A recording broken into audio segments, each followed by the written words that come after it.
And for more analysis, we now move to Mark Summers in our newsroom. Mark. Thank you very much, Selma. Yes, good afternoon, everyone. We are joined from Cairo now by the specialist in Palestinian-Israeli affairs, Ibrahim Al-Drawi. Thank you very much for being there with us. So Prime Minister Benjamin Netanyahu has said and claimed that Hamas will be disarmed peacefully or forcefully. What might forceful disarmament look like on the ground?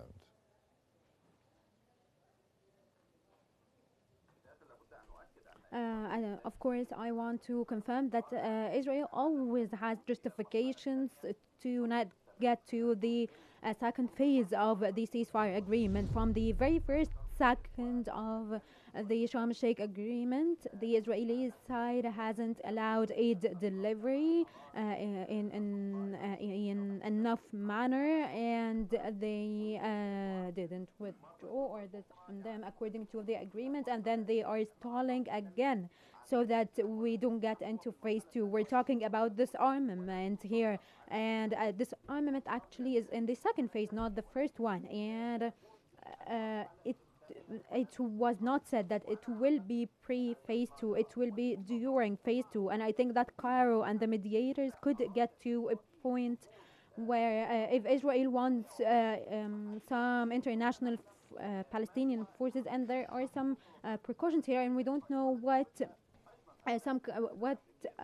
kinds of government reformation Israel wants. And so here I think that it was wise for the soldiers that were trained by Cairo and to have this committee to govern Gaza that was formed lately under the patronage of Egypt, and so that we can get into phase 2. Hamas has said that they will hand over their arms either to the government or to the new forces that will be governing the Gaza Strip. And today we're talking about Witkoff and Khalil al-Hay's meeting.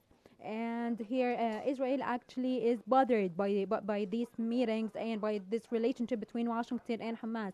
And I think that things are escalating internally in Israel. Israel is very bothered by the relationships that are forming or the point of views that the mediators are offering after talking and after negotiations with Hamas. Cairo is in almost a daily contact with Hamas, Israel, and the USA, and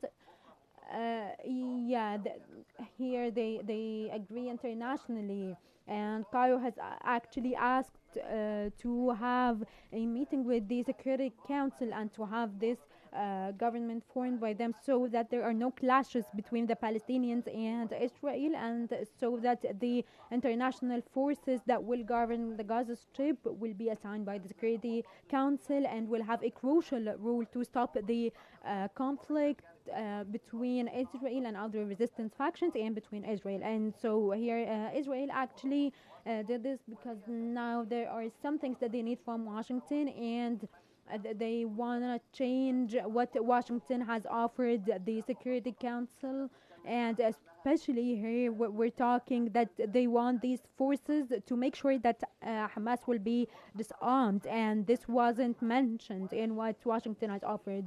Hamas will hand over their arms to the mediators, the international forces, or the Palestinian partners. And now there was here something that happened that shows that Israel is a country that loves blood, and especially those who are detained in tunnels underground with Israel's control on them.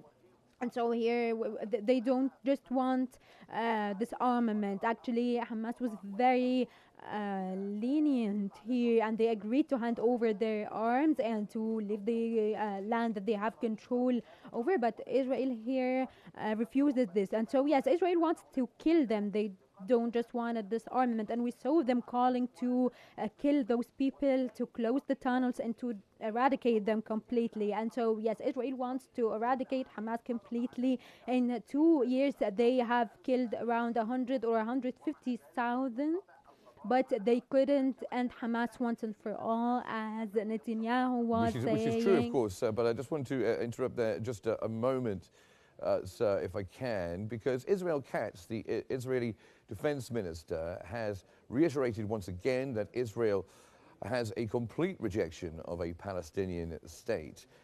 How does that stance impact the prospects for any future peace negotiations?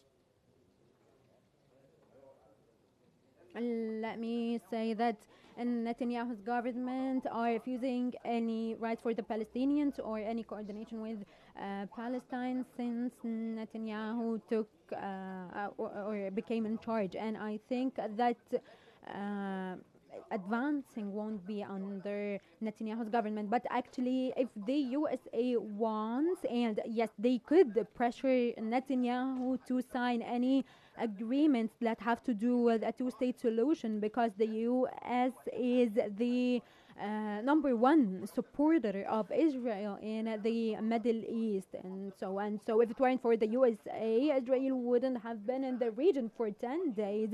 We're talking about a 12-day war on Tehran, and then the USA, even though they were providing them with arms and so on, they couldn't reach what they wanted in the 12-day war. And then the second thing is the 7th of October, they had logistic support, they had the USA's full support, but then around 1,500 people only could invade Israel, and then they have unlimited support from the USA financially, and they support them with arms too. But here, and actually, Israel is facing just factions, armed groups, not like a full-on government. And so Israel is actually fragile if it weren't for the USA. And so if Trump threatens that he could stop his support in providing them with arms, I think that this will be one way to have Netanyahu